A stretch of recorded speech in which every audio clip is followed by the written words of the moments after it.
Okay, I'm sorry. I'm just done with sanctimonious BS from anti-abortion extremists like Brian here, who says, why don't you value human life? Brian, let me ask a question of you and your brothers and sisters who are anti-abortion extremists.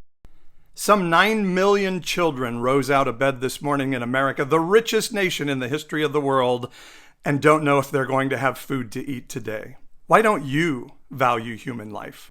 Some 4 million children in America today wouldn't be able to see the doctor if they got sick, much less have regular wellness checks to make sure they don't get sick. Why don't you value human life? A child who comes out as queer that has one affirming authority figure in the household has the chances of them ideating unaliving themselves cut in half. Why don't you value human life? Some 58 million children worldwide don't have access to education.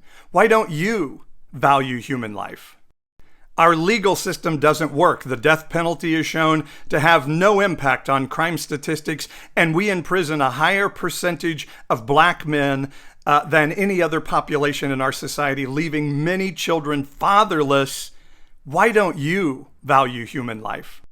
Gun deaths are now the #1 cause of death for children in America today, with no other country even close to that number. And war over the last 5 years has killed as many as 300 babies a day. Yet, most of you are pro-military. Why don't you value human life?